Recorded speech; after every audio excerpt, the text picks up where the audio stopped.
Hi everyone from Jerusalem. This is Rabbi Ian Pear of Shir Hadash. It's great to be learning with you for Shavuot, and I want to thank Rabbi Tal for giving me the great honor of learning with the Jews of New Zealand. Maybe one day I'll be able to do so in person with you. I want to begin with a fundamental and really deep question about our existence. How do we create? Right, we're all created in the image of God, and as such we're commanded to emulate God. And just as God creates worlds, we're commanded to create worlds. We're supposed to build things and develop things, and not just in the outside world, but internally as well. We're supposed to constantly improve and build ourselves up and build our communities up. How do we do so, especially at a time like now, coming out of our corona cocoons, when the natural tendency is to be very hesitant, to not want to go out and build, but rather look inwards, and to sort of focus on ourselves and our families and our own businesses and just protect that which we have, rather than taking the chances of building and creating. So I think part of the answer is provided by the beginning of the Torah. When God creates worlds, the Torah says, Bereshit bara Elokim, in the beginning God created the world. So Rabbi Shlomo Carlebach says, it's not in the beginning God created the world, but with beginnings, Bereshit, with the power of beginnings, you can create things. Right? With the power of seeing something as totally new and fresh and the first time, and surrounding yourself with a lot of newness. That's where the creative juices get going, and then you'll be successful. Example was once provided by a great rabbi who had a number of students, and every 6 weeks or so he would change the Maseket, the tractate of Talmud that they would be learning. And his understanding was that if we learn the exact same thing all year long, the students may get bored with the topic and not have the enthusiasm they need in order to be successful at learning. But if we change every 6 weeks, they'll constantly be renewing that enthusiasm, that fresh perspective, that excitement that they need in order to be successful. So that's one answer. You want to create, you want to sort of come out of your cocoon, surround yourself with lots of new things. And that will help you then to create and build with the power of beginnings. That's how you end up creating. But there's a couple of challenges with this idea, and so I want to actually add another idea to complement it. And it's going to be connected to a mitzvah that we engage in come Shavuot. And the reason why I have to give a second answer, I think, is because there are a couple problems with this first answer. First of all, many of the most important things in life, of course, are not new. They're things that we build over a long period of time. In fact, one of the most important verses in the entire Torah, in the Ein Yaakov, which is sort of a collection of the Agadot of the Talmud, there's an argument about what is the most important verse in the Torah. Some say it's V'ahavta l'recha kamocha, love your neighbor as yourself. Some say it's to love God with all your heart and all your might. And some say it's to bring the continual karban, the tamid, the continual sacrifice. That's the most important. Now, why is that the most important? Because continuity, consistency, that's what's most important in this world. And so, for example, we're not called upon to change our spouse every 6 weeks just because there'd be freshness and newness. That's not really creating. And we're not called upon to start a new job every 6 weeks or build a new community every 6 weeks. No, we try to develop that which we already have. There's something very important in that continuity and that consistency. So that's the first challenge with the answer I gave. The second problem is not everything that's new, everything that appears for the first time, is necessarily inspirational. In fact, there's a lot of failures in the very first time. So how do we make sure that those failures don't influence what we're trying to accomplish? I'll give you again an example from the Torah. Meir Shalev wrote a wonderful book called Beginnings. And in it, he describes the first time a certain concept appears in the Torah. The first time love appears, the first time hate appears, the first time dreams appear, the first time a kiss appears. And as I'm reading through the book, I come to begin to get very surprised because all of these first are not necessarily as inspirational as you might think. Here, play the game with me for just a moment. Where's the first time the concept of love appears in the Torah? So, if you're like many people who have asked this question before, you'll say perhaps it's the love between Jacob and Rachel. Or perhaps you'll go a little bit earlier even and say, no, it's the love between Rivka and her son, Yaakov. Or Yitzchak and his son, Esav. But the truth is it actually appears even before that. When Abraham is commanded to sacrifice his son Isaac, it speaks about the son that he loves. That's the first time love appears. And what about hatred? Where does the first time hatred appears? You might think that we're commanded to hate evil or evil people.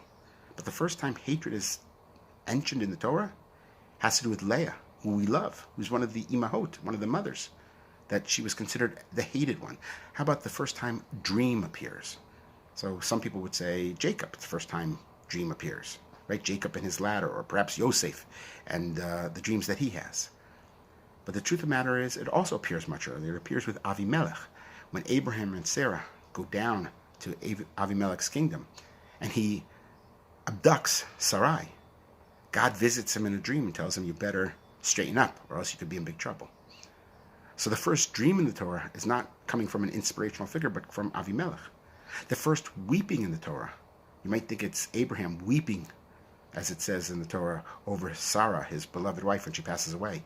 But no, it's Hagar who first weeps in the Torah when she's worried about her son Ishmael. And there's so many other firsts that take place that are not as inspirational as you think. They come from places you wouldn't really expect. The first tablets, right, those are destroyed. It's only the second tablets that end up lasting. And then there's the first king, Shaul. Shaul is the first king. He's strong, he's mighty. The Torah describes him as very regal. But he's not the one who's successful, but rather it's David, the second king. And you can go again and again and again throughout the Torah. Every time there's a first, it's almost as if the Torah is hitting us over the head, trying to teach us, don't be impressed with firsts. Don't think that new things are all that glittery. Beware of them. There's a lot of failures embedded with them. So we have to be careful about just surrounding ourselves with new things, looking at something as if it's the very first time we're experiencing something. Maybe that's not the real lesson we're supposed to take away. So I'd like to offer a second suggestion. And that's connected to, as I said, a mitzvah that we engage in come Shavuot, the mitzvah of bringing Bikurim, the mitzvah of bringing first fruits. What this mitzvah involved is the farmer would harvest his fruits, and he'd bring his first fruits. What does it mean, his first fruits? We'll get to in a moment. And he'd bring it to Jerusalem in a very elaborate ceremony with a lot of pomp and circumstance. There would be singing of the Levi'im, and people would be greeting him on the streets, and he would put his fruits in these beautiful ornate bowls, and there'd be flowers, and there'd be parades. It was a tremendous, wonderful experience. And he would then bring this to the Kohen, and he would recite this very powerful statement that my forefathers used to be slaves, and they struggled, and they suffered, but now I bring here the fruit today. And there's a couple of questions that I would want to ask about Bikurim. And the answers to these questions, I think, shed some light on our initial question as well.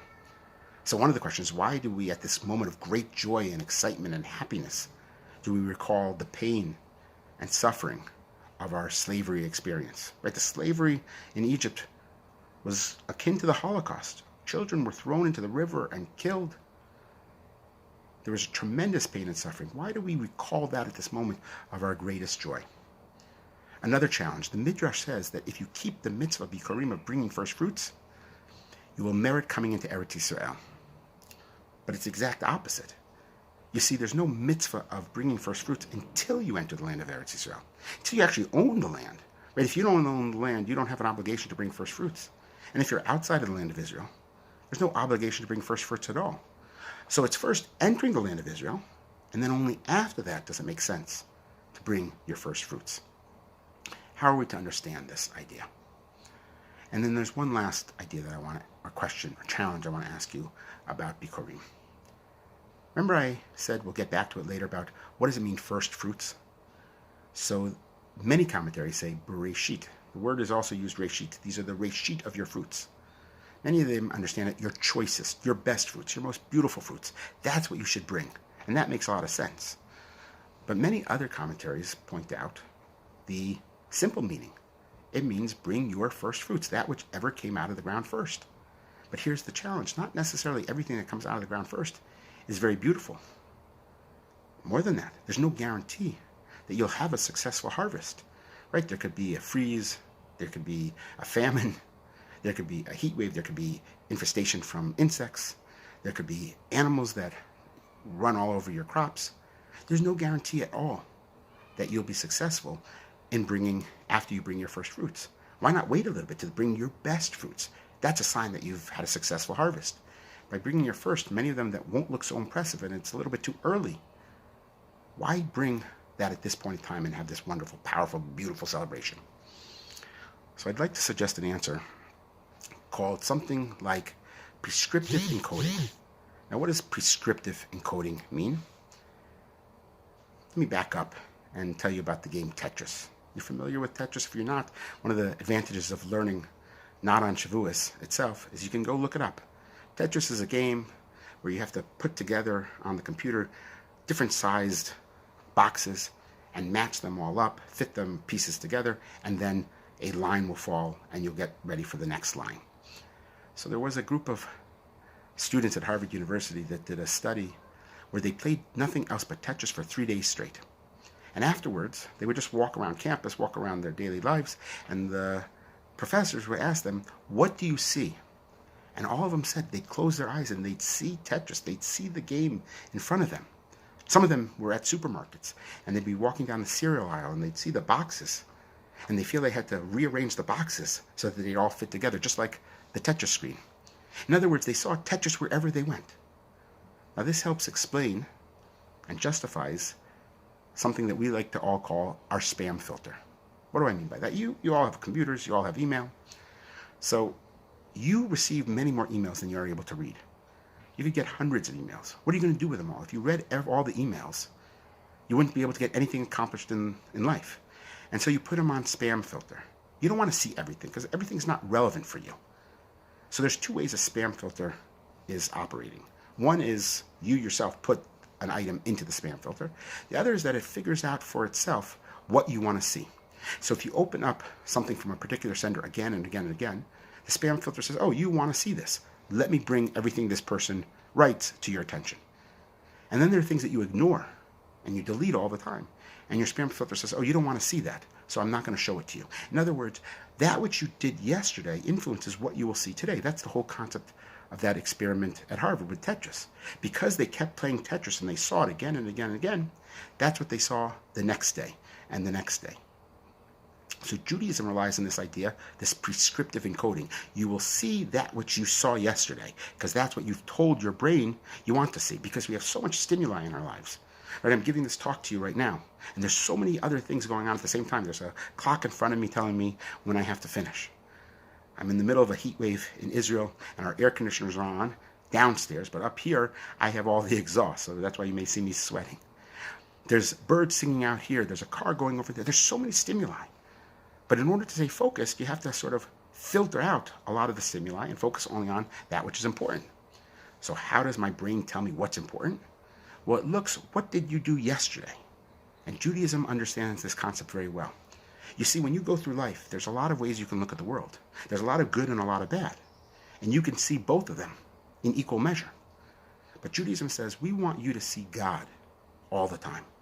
We want you to see God's blessings all the time. And so we have blessings that we recite all the time. We have 100 brachot all the time that we say every day that reminds us that God loves us and God is concerned about us and God is giving us great kindness every day.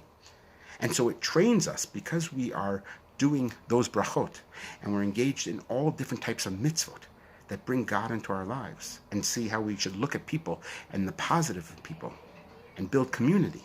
Because we're doing that all the time, our spam filter says, oh, whenever that comes up again, make sure you see it. Make sure you see the good in a person, the good in a situation. Make sure you see God. That's how our spam filter works. And mitzvot create that spam filter. And so it's not tricking our brains or our eyes to see certain things, only the good, but it is training us, because the good and bad are both there. The mitzvot train us, however, to be able to see the good that not everyone will always see.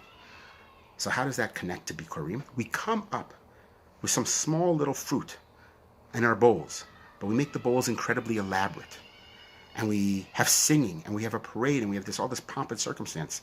And so all of a sudden we look at this fruit, and we don't see something small and not so successful and not impressive. We see what it represents in the future. It's like seeing the tip of the iceberg, but also knowing that there's an entire iceberg below. It's seeing the future. It's seeing what it represents, seeing so much more. That's what Bikurim, or I would say Bereshit, could really mean. It means ripening. It's not seeing the best of something. It's seeing the beginning as it's in the process of ripening and believing that it can continue to ripen and become bigger and better. That's our spam filter. That's our prescriptive encoding. It's enabling us to look at something small, but seeing the impact of it will have in the future. The beginning of the crop, we see the end of the crop. There's many examples of this throughout the Torah. One of my favorites is with Yaakov and Esav. You see, Esau says, I'm going to die anyway. What good does this bracha, this birthright, do for me? When Yaakov tries to get the birthright away from him. The birthright is who is going to own Eretz Yisrael, the land of Israel. He's not saying, I'm going to die anyway because I'm starving, so just give me that food.